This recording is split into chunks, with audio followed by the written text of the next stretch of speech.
Hi investors, welcome to SOIC. तो आज के इस वीडियो में हम सीखेंगे कि हम फंडामेंटल इन्वेस्टर्स टेक्निकल एनालिसिस से क्या सीख सकते हैं एंड टेक्निकल एनालिस्ट भी फंडामेंटल इन्वेस्टर्स से क्या सीख सकते हैं। सो this is the purpose of today's video and ये एक फर्स्ट स्टार्ट है हमारी मल्टीपल सीरीज में, जहां पे हम बहुत सारे कॉन्सेप्ट सीखेंगे where we can connect the two and join the dots.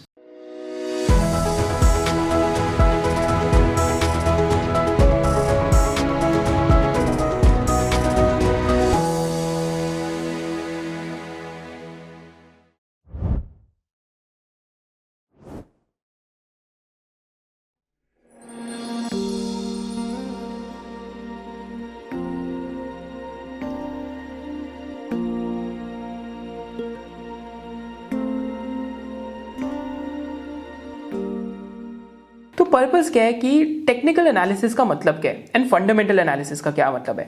तो टेक्निकल एनालिसिस का क्या मतलब है, सपोज करते हैं कि आप एक फॉरेन कंट्री में जाते हैं एंड सपोज करते हैं आप फॉरेन कंट्री में जाके आपको वहाँ की लैंग्वेज नहीं आती है ना, आप ढूंढ रहे हैं कि वहाँ पे क्या खाने की अच्छी चीज़ है एंड सपोज यू फाइंड कि बड़े सारे रेस्टोरेंट्स हैं एंड एक रेस्टोरेंट पे सबसे ज़्यादा लाइन लगी हुई है। तो you are actually depending upon social proof. तो सोशल प्रूफ का क्या कॉन्सेप्ट है कि जब हम बुक्स भी देखते हैं, तो अगर आप किसी एयरपोर्ट पे रुकते हैं बुक्स खरीदने के लिए, तो एंड अगर आपको फ्लाइट में बुक पढ़नी है तो you are looking for best sellers. So best sellers is also the concept of social proof. तो technical analysis as a concept works on social proof and जितना भी टेक्निकल एनालिसिस होता है वर्ल्ड में एंड जितना भी टेक्निकल एनालिसिस का जो फंडामेंटल बेसिस या टू प्रिंसिपल्स हैं, that is purely derived out of two things. What are those two things? One is price and second is the volume. So price and volume are the derivatives of those two things. So what is price? Price is the foundational data. It is the foundational data around the whole story.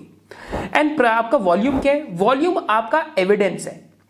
Suppose करते हैं एक stock है and आपसे मैं question पूछता हूं, जो भी ये बिगनर्स ये वीडियो देख रहे हैं, टेक्निकल एनालिसिस आपको क्या सिखाता है? स्टॉक की जो मूवमेंट है, why does the stock move? Stock moves purely because of one thing, that is demand and supply. कि अगर एक स्टॉक की डिमांड ज्यादा है उसकी सप्लाई से, then the stock will move. Basically अगर शॉर्ट टर्म में अगर स्टॉक की डिमांड ज्यादा है as compare to the supply of the stock, could be number of reasons, then the stock moves. So technical analysis in a nutshell is the study of perception or the sentiments. जब आप perception to earnings ratio देखते हैं तो आपका जो perception है, माने जब आप बात करते हैं कि what is the speculative value of the asset according to the entire market, that is what technical analysis teaches you in a nutshell. What is fundamental analysis? कि P रेशियो में जो अर्निंग्स है, जो अर्निंग्स का part है, that is what fundamental analysis teaches you. कि एक company के मार्जिन ऐसे क्यों है? अगर CCL प्रोडक्ट्स एक प्रोसेसर कंपनी और EBITDA पर टन सस्टेन करती है तो वो क्यों सस्टेन करती है, टाटा कॉफी क्यों नहीं सस्टेन कर पाती, वो आपको फंडामेंटल एनालिसिस सिखाता है कि दोनों में से सुपीरियर कंपनी कौन सी है, सुपीरियर धंधा कौन सा है। अगर पॉलीकैप की कम ग्रोथ आ रही है, KEI की ज्यादा आ रही है, तो उसका क्या रीजन है, वो आपको फंडामेंटल एनालिसिस सिखाएगा। अर्निंग्स ग्रोथ के क्या ट्रिगर है, मैनेजमेंट क्लीन है नहीं या नहीं है, that is all taught by fundamental analysis. Perception is what is taught by technical analysis. इतनी चीज को आप समझ जाओ. फिर टेक्निकल एनालिसिस में प्राइस का एक तो बहुत इंपॉर्टेंट एस्पेक्ट है कि प्राइस आपका ऊपर जा रहा है या नीचे जा रहा है. फिर volume is a very very important aspect कि हाई वॉल्यूम बाइंग है या लो वॉल्यूम बाइंग है. High volume buying indicates that institutions are coming into a particular stock, right? Because retail investors are very fragmented. Retail investors बड़े बड़े stocks को या फिर even छोटे stocks को move नहीं कर सकते. So it's generally institutions. So that is what volumes indicate, that smart money is moving into stocks. One more important concept is trend. तो ट्रेंड तीन तरीके का ही होता है. या तो साइडवेज ट्रेंड होएगा, तो साइडवेज ट्रेंड में एक टेक्निकल एनालिस्ट की आप लैंग्वेज में कह सकते हैं it's a dead stock because it's moving in a sideways trend.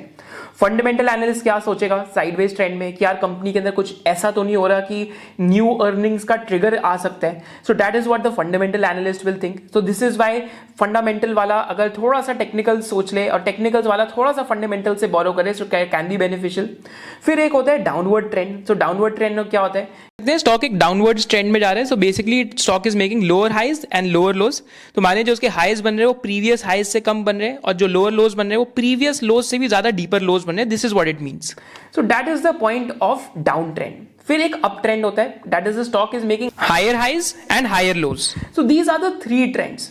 एक ट्रेंडिंग स्टॉक क्या होता है, where the stock is making basically higher highs and lower lows. सो हम उसको कहते हैं कि stock is in an up trend right now. Sideways में कब है, when the stock is caught in a channel, तो वहां पे स्टॉक किसी भी जगह नहीं जा रहा होता.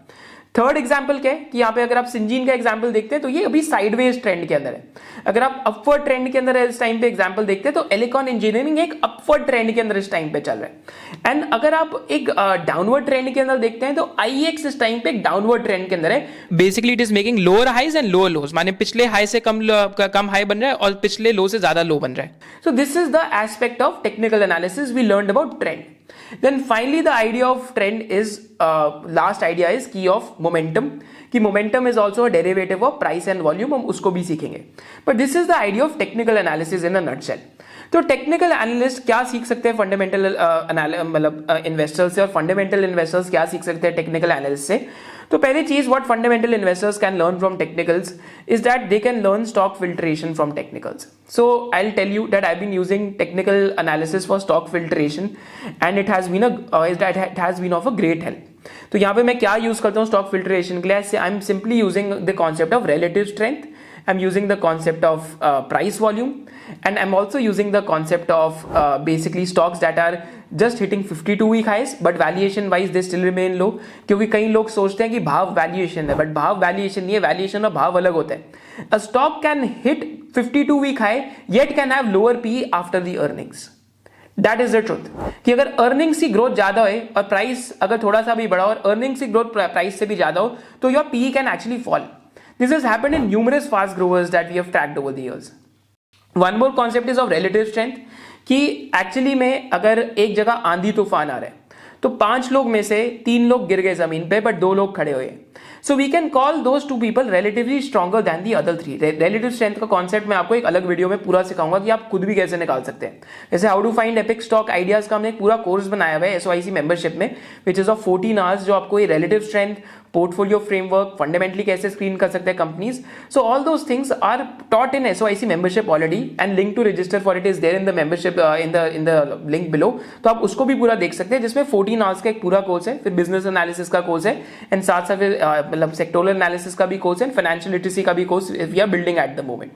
But this is the idea कि आप टेक्निकल एनालिसिस से ये सीख सकते हैं. And you can also learn the idea of price volume action कि अगर 4-5 दिन से प्राइस बढ़ रहा है या 3-4 दिन से प्राइस बढ़ रहा है और वॉल्यूम भी बढ़ रही है, so that is an indication that smart money is entering into a stock, but that is just for filtration, that is not valuation. Valuation is something else. So यहां पे fundamental analysis can help you. So what else we can learn? We can learn the art of exiting a stock from technical analyst. कई बार ऐसा हुआ है कि I have left money on the table. जैसे I owned a chemical stock where actually I owned it from 1000 crore market cap till 5000 crore market cap almost. But from 5,000 crore market cap, it went all the way till almost 16,000-17,000 crore market cap because a lot of euphoria basically went into the stock. I never imagined कि उस stock की 30 की P 80 की P भी जा सकती है. But वहाँ पे simply अगर technical tool use करता तो वहाँ पे basically you could have ridden the entire journey. तो bull markets में technicals can help you a lot in completely juicing the story for fundamental investors क्योंकि आपके entry points तो lower ही होते हैं. थर्ड थिंग क्या है कि दे can learn eight which stage the stock is in and the life cycle from technicals कि कई स्टॉक्स बहुत ज्यादा टेक्निकल्स में क्लाइमैक्स सेलिंग आती है तो आप वो सीख सकते हैं टेक्निकल एनालिस्ट से कि वो क्लाइमैक्स सेलिंग कब आई है. यू कैन ऑल्सो लर्न कि स्टॉक किस लाइफ साइकिल के अंदर है, मतलब एज अ सेक्टर कौन सी लाइफ साइकिल में sectors get over heated together. जैसे अभी डिफेंस सेक्टर ओवर हीट हुआ, रेलवे सेक्टर ओवर हीट हुआ, बट अब रेलवे की जब अर्निंग्स आई तो अर्निंग्स भी बेकार थी एकदम. तो that was clear as a fundamental investor since last 4 years जो ट्रैक कर रहे हैं रेलवे PSUs को कि यहाँ पे काम बहुत धीरे तरीके से होता है. ठीक है, टेक्निकल है, मोमेंटम है, but again your fundamental screen will save you from there. बट जहां कुछ जेन्युइन लगता है कि रिलेटिव स्ट्रेंथ में जैसे बैंक्स आ रहे थे तो बैंक्स में आप ऑलरेडी पिछले 18 महीने से पोजीशनड है तो आप और वेल पोजीशनड थे to pick even more banks कि कौन से बैंक्स में और ज्यादा चीपनेस है. So we did this as well personally. So again that is the idea कि आप फंडामेंटल्स और टेक्निकल्स को मिक्स कर रहे हैं. So now what technical analysts can learn from fundamental investors? Simple thing, conviction to allocate more. मेरी कई technical analyst से बात होती है बट कई के पास 80 स्टॉक है, किसी के पास 60 स्टॉक है और फिर वो बहुत जल्दी स्टॉप लॉस हिट होते रहते हैं उनके. It's a process. I am not against anyone. See do not assume कि मैं आपके आर्ट के अगेंस्ट हूं. आई एम जस्ट सेइंग कि आप दोनों आर्ट में से कुछ ना कुछ सीख सकते हैं. अब फंडामेंटल्स में सिंपली से आप अगर ट्रेडिंग भी करें टेक्निकल्स में, तो आप सिंपली ये भी देख सकते हैं कि आप इतना भी सीख लेंगे ना कि कंपनी का रिजल्ट कैसे कैलकुलेट होता है या एक रिजल्ट का एनालिसिस कैसे होता है, तो दैट कैन हेल्प यू कि रिजल्ट के डेट के पास है या नहीं है। Similarly you can also find out कि क्या कंपनी के जो कमोडिटी के प्राइसेस हैं उस टाइम पे बढ़ रहे हैं या घट रहे हैं। All these things are part of fundamental analysis. कि आपने शुरू में हमने बात करी कि रेस्टोरेंट्स में से कौन सा रेस्टोरेंट सबसे ज्यादा अच्छा है, बट अब आप क्या कर रहे हैं कि आप एक्चुअली में जाके फंडामेंटली रेस्टोरेंट के रिव्यूज पढ़ रहे हैं जोमेटो या स्विगी के ऊपर, एंड आप देख रहे हैं कि कौन सी डिश कितने की है, वहां पे कौन सा कुजीन है, एंड यूर चेकिंग, आप कंपेयर कर रहे हैं कि कौन से दो रेस्टोरेंट में कौन सा ज्यादा पॉकेट फ्रेंडली है, कौन से ज्यादा टेस्टी है। So you are doing all the P2P analysis as well. That is what is fundamental analysis. And fundamental analysis से आप और क्या सीख सकते हैं टेक्निकल एनालिसिस में, that you can learn the story part of business and you can also learn the idea of allocations. कि आप allocations you can allocate higher in a business. जैसे suppose as an idea like for us as well, like we own a particular stock जहां पे 25% के आसपास allocation रहेगी particular stock में। That is why because we have done all the fundamental deep dive into the company. तो कुछ stocks में जहां पे आपकी हायर एलोकेशन है, you can actually do this, right? So over there, what makes the chart is buyers and sellers, and actually what do buyers and sellers determine? What is the quality of the business? If you go to the first principle, so everything is the quality of the business and actually the growth of the business. And secondly, the secondary things that matter is interest rate क्या है world के अंदर, फिर क्या buyers interested है या sellers नहीं है, but अगर आपकी business quality सही है तो eventually the buyers will come. So this is why there is a saying that the market in the short run is like a voting machine, but in the long run is like a weighing machine. So that is also saying. But Mark Minervini, who is again one of the practitioners of technical analysis and is also a master trader, he says that the idea is to buy high and sell higher. So again these are two dichotomies of the world. तो हम इन दोनों से सीख सकते हैं, हमें दोनों को गाली देने का कोई यहाँ पे पर्पज नहीं है। अगेन एस्पेक्ट क्या है कि शेडी और डिसऑनेस्ट मैनेजमेंट्स को अगर आप फंडामेंटली आप अपनी स्क्रीन भी लगाते हैं कि यार ये 8-9 स्क्रीन है, इस क्राइटेरिया वाला मेरे को स्टॉक नहीं चाहिए, so that can help you a lot as a technical analyst कि आप शेडी या फिर किसी ऐसे मैनेजमेंट साथ नहीं जुड़ रहे जहां पे आपको पता है कि यार यहाँ पे कुछ प्रॉब्लम्स हो सकती हैं। So these are some of the tools that a technical analyst can also learn from fundamental analyst, कि एक वैल्यूएशन का भी स्पेशली है, और फंडामेंटल एनालिस्ट टेक्निकल से ये लर्न कर सकते हैं filtration, art of exit and art of riding the wave. इसके बाद हम यहाँ पे बात करते हैं सबसे पहली चीज स्टेज एनालिसिस की, कि स्टेज एनालिसिस क्या है। तो स्टेज एनालिसिस का सिंपली मीनिंग क्या है, that there are 4 stages in a stock and this is given by mister Stan Weinstein in his book profiting from bull and bear markets, जिसमें इन्होंने ये सिखाया है पूरा कि how to find combined strength in the market, कि कौन से ग्रुप्स अच्छा कर रहे हैं इस टाइम पे, how to actually ride the wave and how to exit dispassionately at the right time। क्योंकि P रेशियो आपको कभी कभी सही इंडिकेटर नहीं देगी। आई थिंक P रेशियो भी a lot of people do not understand as well। तो हमने आपके लिए कमेंट डिस्क्रिप्शन बॉक्स में एक P रेशियो का भी हमने एक थ्रेड बनाया था ट्विटर पे जो आपके लिए डाला है, बट P रेशियो का आई बिलीव कि एक better description can be given to a lot of people, कि P रेशियो डजंट मीन कि आप एक प्राइस टू अर्निंग्स करके आप एक सस्ती वाली कंपनी ले लोगे। सस्ती कंपनी कभी कभी सस्ती फॉर अ रीजन होती है। न्यूज़पेपर कंपनी आज से 4 साल पहले 8 की पी पे थी, आज भी 8 की पी पे है, पर उसका 100 करोड़ का जो अर्निंग था जो 45 करोड़ का रह गया, तो 55% स्टॉक तो अर्निंग्स की वजह से डाउन है। तो उसमें आप पी रेशियो का क्या कर लोगे, सस्ती पी रेशियो तो सस्ती है, बट बिजनेस एनालिस्ट या फिर फंडामेंटल एनालिस्ट तो देखेगा ना कि it's a drying stream of earnings. Fundamental analysis also considers कि सर्कुलेशन रेवेन्यू ड्राई अप हो रहा है न्यूज़पेपर के, world is changing. Fundamental analysis is not just about looking at the P&L statement and looking at the past and then taking a bet, it's also betting on the future कि what has happened in the past, that will all that and what can change in the future. Similarly, technical analysis is also the probabilities that smart money is moving in, and probably smart money knows more than you as sitting in home as a retail investor. So combining the two can give you the edge as a probabilistic investor. Call yourself as a probabilistic and an opportunistic investor. अब अपने आप को ये मत बोलिए कि मैं तो जी फंडामेंटल्स ही करूंगा, मैं तो जी टेक्निकल्स ही करूंगा, बट आप क्या कह रहे हैं कि मैं ऐसी इन्वेस्टिंग कर रहा हूं कि my probability should be in my favour. आप फंडामेंटल इन्वेस्टिंग क्यों करते हैं, प्रोबेबिलिटीज फेवर करने के लिए। टेक्निकल्स क्यों करते हैं, प्रोबेबिलिटीज फेवर में करने के लिए। So always find your style because there are multiple ways to nirvana. तो यहां पे क्या कॉन्सेप्ट है कि स्टेज 1 यहां पे क्या कहते हैं बुक के अंदर, this is the basin area. तो ये समझाने से पहले मैं आपको 3-4 चीजें समझा देता हूं। So according to Stan Weinstein's book, एक तो स्टॉक के हम देखें कि क्या 3 ट्रेंड्स होते हैं, फिर एक स्टॉक में एक बेस बनता है। बेस क्या होता है कि जब एक स्टॉक बहुत समय के लिए एक ही चैनल में घूमते रहे, जैसे 100 to 130, फिर बैक फ्रॉम 130 to 100, फिर 100 to 130, फिर बैक फ्रॉम 130 to 100। बाकी यहाँ पे बहुत सारे प्राइसिंग पॉइंट्स बीच में आ सकते हैं। So it's in a channel for a long period of time, एक बेस बन रहा है। यहाँ पे बहुत कम बायर्स हैं, बहुत कम सेलर्स हैं, एंड यहाँ पे टिपिकली फंडामेंटल इन्वेस्टिंग में हम क्या कहते हैं कि डीप वैल्यू वाले यहाँ पे असेस कर रहे होंगे कंपनी को, कि डीप वैल्यू वाले देख रहे हैं कि कंपनी के अंदर इस टाइम पे क्या चल रहा है। So this is the basin area जिसको हम स्टेज 1 कहते हैं। और बेस एरिया तभी भी बनता है जब स्टॉक गिरने के बाद, जब उसमें से हाई वॉल्यूम सेलर्स निकल जाते हैं, जब बहुत फ्रेंटिक सेलिंग होती है, जब एकदम यूफोरिया सेलिंग निकल जाती है उसमें, तो बेस तभी भी बनता है। कि बेस में क्या होता है, again currently there is no interest from buyers and sellers, तो फंडामेंटल्स कंपनी के इंप्रूव हो सकता है, हो रहे हो, एंड यहाँ पे deep value guys typically stock के अंदर इंटरेस्टेड होंगे, बट टेक्निकल्स वाले नहीं होंगे। फिर बेसिंग एरिया के बाद टिपिकली एक स्टेज 2 ब्रेकआउट आता है। Stage 2 breakout is done usually on high volumes, कि हाई वॉल्यूम्स के बेसिस पे स्टेज 2 ब्रेकआउट होता है।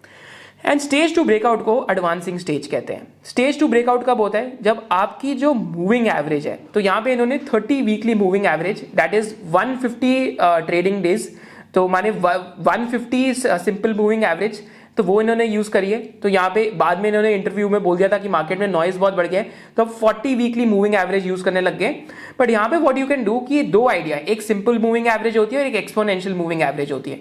सिंपल मूविंग एवरेज का क्या मतलब है, जैसे अगर आज आपको 20 डेज की मूविंग एवरेज, बेसिकली आपको मूविंग एवरेज कैलकुलेट करनी है 4 वीक्स की, तो आप क्या करेंगे कि जो लास्ट बेसिकली ट्रेडिंग डेज है, सपोज करते हैं जो लास्ट 4 वीक्स के ट्रेडिंग डेज हैं मंडे टू फ्राइडे, तो उन चारों हफ्तों में 5 डेज को आप ऐड करके आप उनका एवरेज निकालेंगे, सिंपल एवरेज। जैसे अगर 4 वीक्स की मूविंग एवरेज निकालनी है तो बेसिकली 20 ट्रेडिंग डेज, तो 20 ट्रेडिंग डेज के प्राइस का एवरेज लेंगे, फिर उसका बेसिकली डिवाइड कर देंगे और 20 से, तो आपका सिंपल मूविंग एवरेज आ जाएगी। तो that is the idea of simple moving average. अब यहाँ पे एक्सपोनेंशियल मूविंग एवरेज है। एक्सपोनेंशियल मूविंग एवरेज का क्या आइडिया है कि basically exponential moving average will give higher weightage to the nearest days.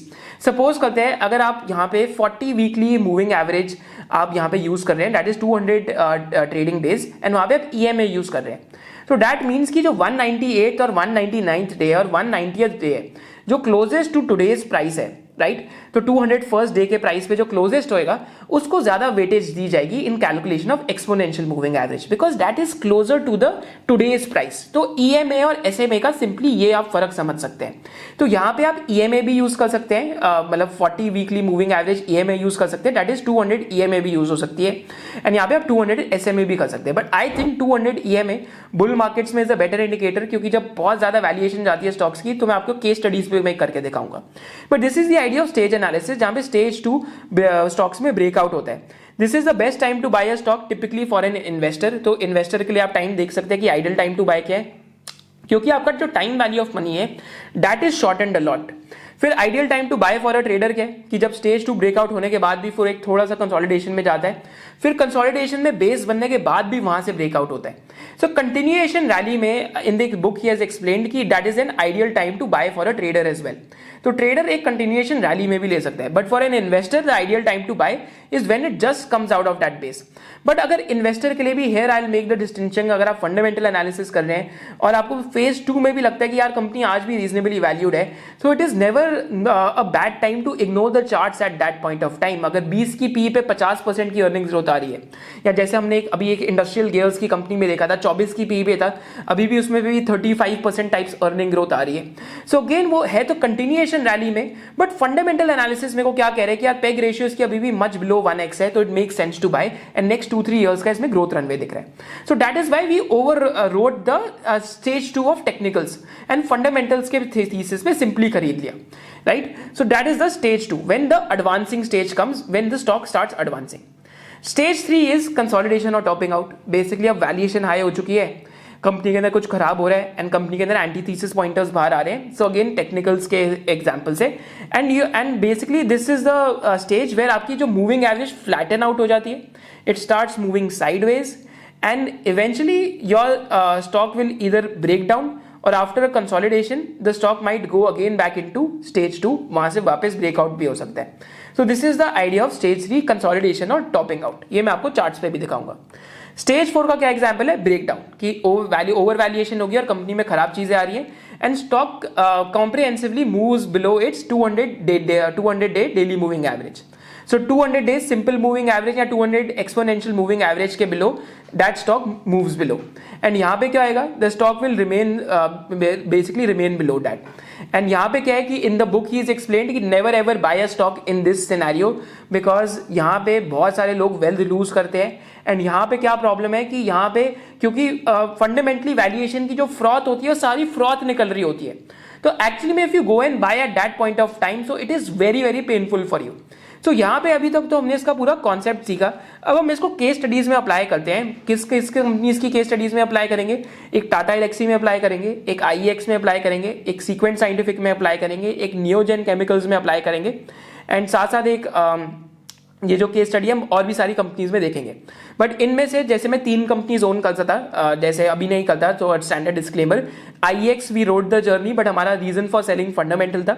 जो एक और एक company we used to own was by the name of Neogen Chemicals. तो इसका भी हमने बहुत टाइम पहले एक वेबिनार करा था जहाँ पे पूरा थीसिस और पूरा सारे लोगों को समझाया था कि आप बिजनेस को ऐसे पढ़ते हैं, आपको बिजनेस को ऐसे समझना चाहिए. सो अगेन यहाँ पे 110 की भी चली गई थी. तो फंडामेंटल रीजंस फॉर सेलिंग भी समझाऊंगा क्या थे, एंड टेक्निकल्स तो बाद में लगने चालू हुए. एंड सीक्वेंट का भी बताऊंगा कि सीक्वेंट में how we went wrong and how we could have timed our exit earlier, क्योंकि फंडामेंटल्स भी बताए थे कि 120 की पी पे शायद से it's not the reasonable point of time because are buying जो बाइंग वैल्यूएशन थी that was at reasonable 45-50 P, पर उस टाइम पे ग्रोथ भी 25-30% की आ रही थी. सो पेग रेशियो के हिसाब से उतना ज्यादा ओवर एक्सटेंडेड भी नहीं था. And when the reversal happens so you have to also be careful कि जब ओवर एक्सटेंड हो जाए वैल्यूएशन तो फ्रॉड भी जब निकलता है और फंडामेंटल्स भी जब वीक होते हैं, सो that is the point of time कि फंडामेंटल्स आर डिटोरियोरेटिंग. तो that is also the antithesis pointers. And आपको बिजनेसेस बारे में ऐसे ही सोचना है. Sadly this is the truth कि आपको इन्वेस्टिंग में ऑब्जेक्टिविटी मेंटेन करनी है. Out of like 3 businesses, I think in one business तो ऑलमोस्ट 1 बैगर था, दूसरे बिजनेस में ऑलमोस्ट 1.3 बैगर था. बट जो थर्ड बिजनेस था वहां पे जो भी गेन्स थे वो इवेपोरेट हुए. उसके बाद एंड में कैपिटल लॉस ही हुआ 15-20% का. But that is the truth of life कि आप जब भी पोर्टफोलियो बनाएंगे तो आपके साथ यही होगा कि कुछ स्टॉक्स में लॉस होगा एंड कुछ में गेन्स होंगे. But how to learn and improve from that is the real winning in investing. तो यहां पे हम सिंपली आके कुछ ट्रेडिंग व्यू नाम की मैं एक वेबसाइट यूज करूंगा एंड वहां से हम स्टेज एनालिसिस को सिंपली लगा के देंगे. एंड फाइनली मैं आपको जो नेक्स्ट सेट ऑफ वीडियोस होंगे उसमें रिलेटिव स्ट्रेंथ सिखाऊंगा. एंड कैंडल स्टिक्स हमें सीखने की जरूरत नहीं है क्योंकि यहाँ पे मैं आपको जो बार चार्ट है वो सिखाने वाला हूं. So now let's go to TradingView. तो यहाँ पे हम एक टूल यूज करेंगे by the name of TradingView. And TradingView पे हम क्या सीखेंगे कि स्टेज एनालिसिस को आप भी कैसे यूज कर सकते हैं.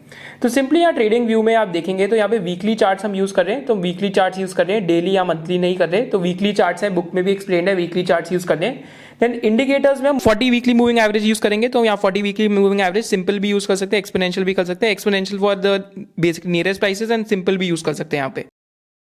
And what else we are doing at the moment इसकी हम बार चार्ट्स यूज कर रहे हैं इंस्टेड ऑफ कैंडल स्टिक्स. तो कैंडल्स की जगह हम बार क्यों यूज कर रहे हैं? बिकॉज कैंडल्स अगर आप कुछ देखेंगे तो कोई ना कोई पैटर्न आ जाएगा, कप एंड हैंडल पैटर्न आ जाएगा, फिर आपका ट्रिपल टॉप पैटर्न, या तो कोई ना कोई आपके सामने पैटर्न आपके सामने आता ही रहेगा. सो that is one thing. But basically bars इसलिए यूज कर रहे हैं because bars give you a simple indication of the trends and it also simply if combined with the trend lines और द मूविंग एवरेजेस. अगर आप trend line खुद भी draw कर सकते हैं तो दैट इज वेरी गुड. फिर अगर आप मूविंग एवरेजेस के साथ कंबाइन करें बार चार्ट्स को तो it keeps your life simple basically. इससे ज्यादा सीखने की जरूरत नहीं है फंडामेंटल वाले को वैसे. तो यहाँ पे हम देखते हैं पहला चार्ट जो आपके सामने मैं आपको दिखाता हूं. पहले हम यहाँ पे चार्ट देखते हैं आईएक्स का.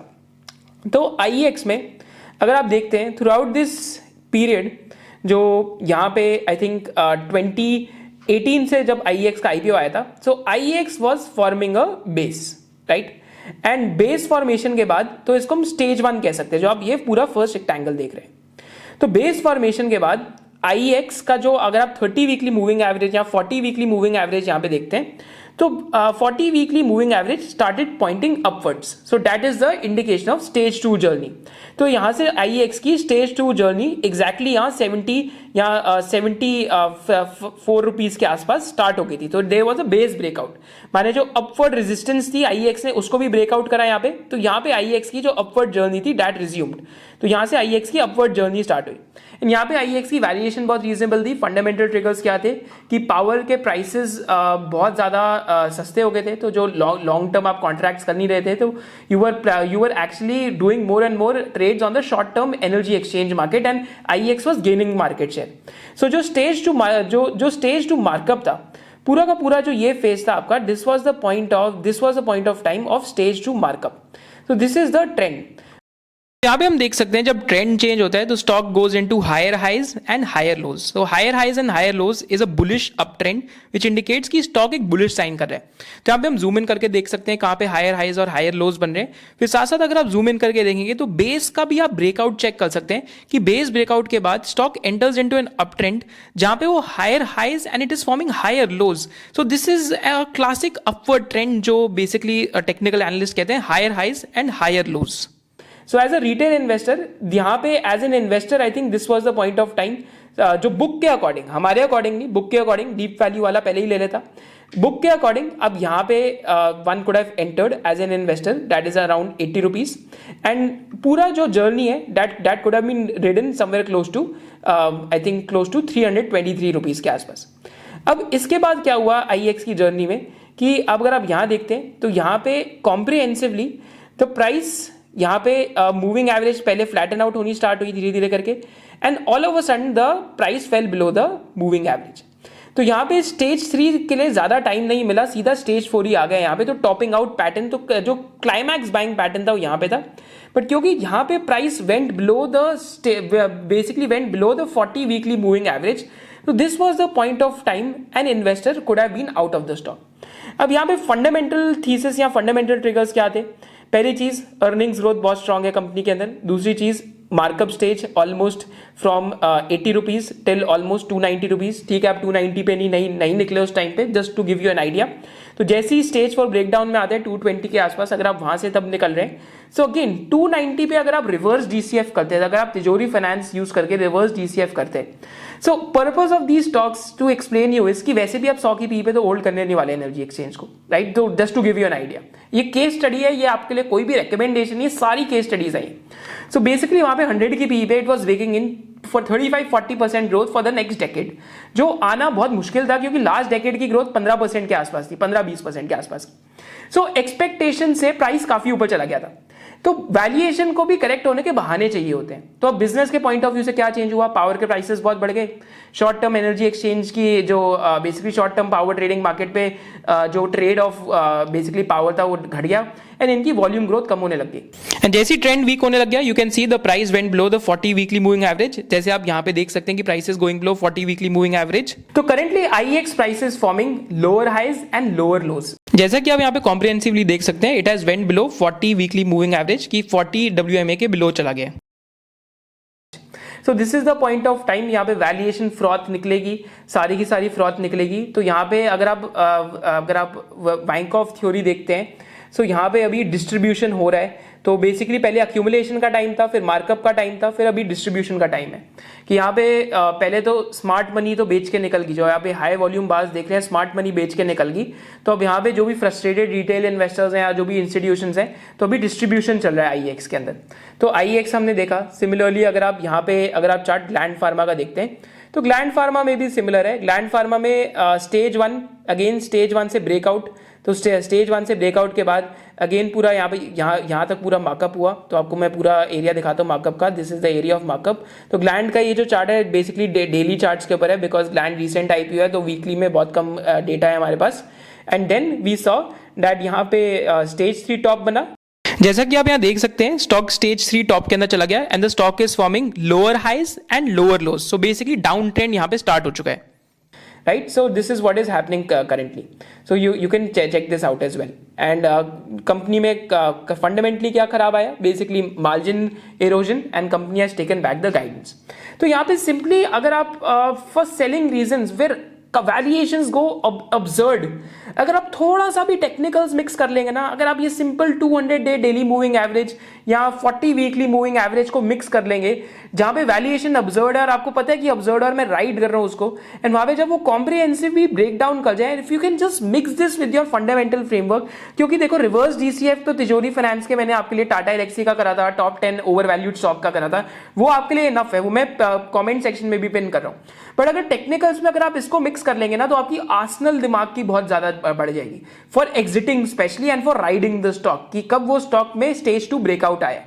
सिमिलरली इस टाइम पे अगर मैं आपको एक स्टॉक का एग्जांपल दूं जिसके अंदर कंटिन्यूएशन रैली हुई है, राइट, अगर एक इस टाइम पे अगर हमें एक स्टॉक का एग्जांपल है जिसके अंदर कंटिन्यूएशन रैली चल रही है, that is by the name of Elecon engineering. तो एलिकॉन इंजीनियरिंग का एग्जांपल देखते हैं। सो एलिकॉन इंजीनियरिंग का एग्जांपल देखेंगे तो अभी आप अगर आप ट्रेंड लाइन देखते हैं तो simply it's respecting the trend line, and again simply, right? So stock went through a period of consolidation and after the consolidation it has again broken out. तो यहाँ पे पर्पस क्या है लॉन्ग टर्म इन्वेस्टर्स के लिए भी, कि strong stocks usually remain in stage 2 for a period of time unless or until they become absurdly valued, right? And Elecon तो अगर एक टेक्निकल एनालिस्ट की आप वर्ड्स में देखेंगे तो I think it's at a 17 year breakout हुआ है इसके अंदर अभी थोड़े टाइम पहले। सो अगेन बहुत लंबा बेस इसके अंदर भी ब्रेकआउट हुआ है, but recent base is a better example, क्योंकि उतना बड़ा base is not the right example. मैं आपको क्यों बता रहा हूँ, क्योंकि जितना पुराना बेस होते जाते हैं, जितनी पुरानी रेजिस्टेंस होते जाती है, उतनी इनवैलिड हो जाती है, क्योंकि बिजनेस भी तो चेंज हो जाता है at the end of the day. कि सपोज करते हैं कि 15 साल पहले की जो रेजिस्टेंस थी कि 300 रुपए का प्राइस था और आज जाके वो 300 रुपए क्रॉस हुआ, बट वो 15 साल पहले और आज वाला 15 साल is not valid because the business has change a lot. So again you should look at the जो बेस जो आपके नियर टर्म में फॉर्म हुए हैं एंड जो आपके लास्ट 6 मंथ्स में या 1 ईयर के अंदर फॉर्म हो रहे हैं। सो that is again the example of Elecon. अभी इसके अंदर स्टेज 2 कंटिन्यूएशन रैली हो रही है। फिर सीक्वेंट का एग्जांपल देखते हैं। सीक्वेंट का वंडरफुल एग्जांपल है क्योंकि इसमें our journey was also there, so we were there in IEX। So IEX I think through reverse DCF we were able to get out on the right time. Subsequent पे we weren't able to get out at the right time. तो यहाँ पे base formation थी कि पहले तो company में पूरे आपकी कंपनी के कोई भी सेलर और बायर नहीं था इंटरेस्टेड इसमें। देन कंपनी यहाँ पे आप देख सकते हैं कि बेस ब्रेकआउट हुआ ऑन हाई वॉल्यूम्स। अगर आप ये वॉल्यूम की बात देखेंगे नीचे तो ये ग्रीन आकर आप देखेंगे तो हाई वॉल्यूम पे कंपनी का बेसिकली ब्रेकआउट हुआ, एंड वॉल्यूम के ब्रेकआउट के बाद again markup stage, and then P ratio went above 100। Simply above 100 P ratio चला गया था कंपनी का। एंड यहाँ पे मैं थोड़ा सा फंडामेंटल्स इसलिए मिक्स कर रहा हूँ क्योंकि हमने ये जर्नीज देखी है नियोजन केमिकल्स की, IEX की, सीक्वेंट की, like all 3 journeys I have travelled through. तो सीक्वेंट की जर्नी में again margin take a hit, Turkey का इशू आया, इक्विटी पे हिट चालू हुआ, देन कैटल बिजनेस में प्रॉब्लम स्टार्ट हुई, हर तरीके की प्रॉब्लम स्टार्ट होगी। MD जो यहाँ पे बिजनेस का था ही resigned, and then all hells break loose with the margins, and finally the price comprehensively went below the 40 weekly moving average. And कब ये price went below? Almost close to 240 या 245 rupees. So this was the point of time जब इस stock के अंदर आपका जो stage 4 breakdown है वो स्टार्ट हो गया था। यहाँ पे मूविंग एवरेज फ्लैटन आउट हुई और अभी भी it is below 40 weekly moving average, and अभी तक सीक्वेंट में I think it is trying to find a base. But base कब बनता है? जब वापस जाके आपकी मूविंग एवरेज स्टेबलाइज हो जाएगी, when the price will stabilise. So always even if you're bottom fishing, let it form a base first. So that is also one of the sayings कि जब स्टॉक बहुत तेजी से गिरे तो let it form a base first. So यहाँ पे अगर आप देखेंगे तो जब बेस ब्रेकआउट होता है तो it is one of the most powerful things to look out for. Finally अगर टाटा एलेक्सी का एग्जाम्पल देखते हैं तो Tata Elxsi also had a very long base.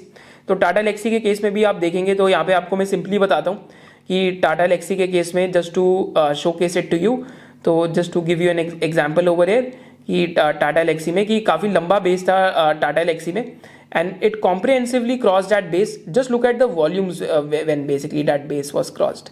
मोटा मोटा अगर आप पूरा देखते हैं तो just look at the volumes as well, जब ये पूरा बेस क्रॉस हुआ था। ज़्यादा नियर टर्म कई लोग लेंगे अगर यहाँ पे, तो यहाँ पे बेस और भी छोटे तरीके से क्रॉस होएगा।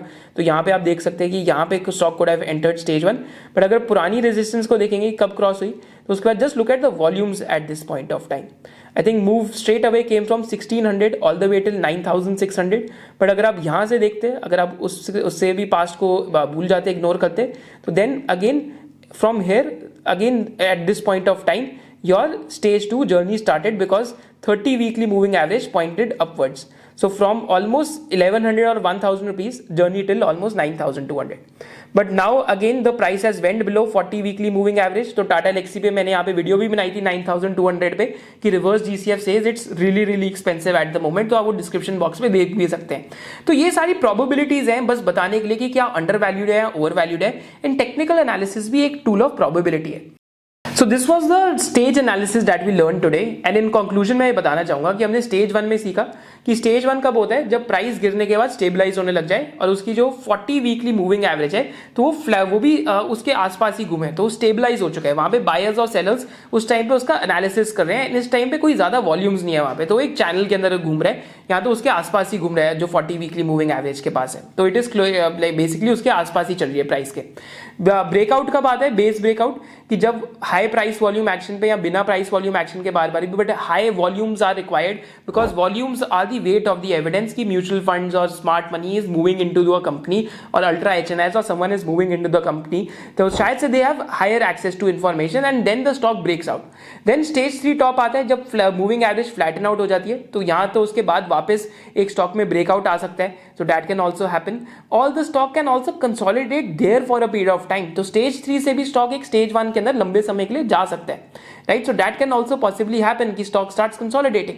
देन उसके बाद एक स्टेज 4 ब्रेक डाउन आता है जब ओवर वैल्यूएशन के बाद कंपनी के खराब रिजल्ट आने चालू है, तो कंपनी के अंदर डिस्ट्रीब्यूशन आना चालू हो जाता है। स्टेज 3 और stage 4 is the distribution phase. Stage 1 और stage 2 is the accumulation phase and is the markup phase. And fundamentally क्या होता है, स्टेज 1 में डीप वैल्यू इन्वेस्टर्स, स्टेज 2 में growth at reasonable prices investors and थोड़े से इन्वेस्टर्स जहां पे जिनको दिख रहा है कि वैल्यूएशन आज भी रीजनेबल है। फिर स्टेज 2 के कंटिन्यूएशन रैली में momentum investors, momentum chasers. And stage 3 के अंदर क्या होता है, स्टेज 3 में basically what a wise man does in the beginning a fool does it in the end. Stage 3 या क्लाइमैक्स बाइंग पे everyone wants to buy that particular stock, इसको climax buying या क्लाइमैक्स टॉप्स कहते हैं, you can search for this.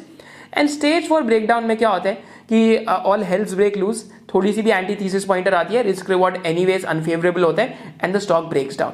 So these are the 4 stages that we learned. If you enjoyed the session, do let me know in the comment section below because your feedback is very important for us because these are new things for us as well. क्योंकि हम fundamental investors हैं, हम आपके लिए ही सीख रहे हैं कि आपको हम टेक्निकल एनालिसिस सिखा पाएं साथ साथ, एंड कैसे हम भी अपने प्रोसेस को और स्ट्रिंजेंट बना सकते हैं। क्योंकि लास्ट 2-3 years में we have had fair share of winners and few losers as well, but जो फेयर शेयर ऑफ विनर्स हैं they've more than taken care of the basically overall PF. But at the end of the day अगर हम अपने process को और stringent कर सकते हैं तो हमें और स्ट्रिंजेंट करना चाहिए। तो बाकी ये टेक्निकल एनालिसिस की वीडियो में अब हम इसके बाद सीखेंगे कि how to filter stocks. Stage analysis तो हमने सीख लिया। Thank you so much for joining SOIC। If you enjoyed the video, do let us know in the comment section below. जय हिंद।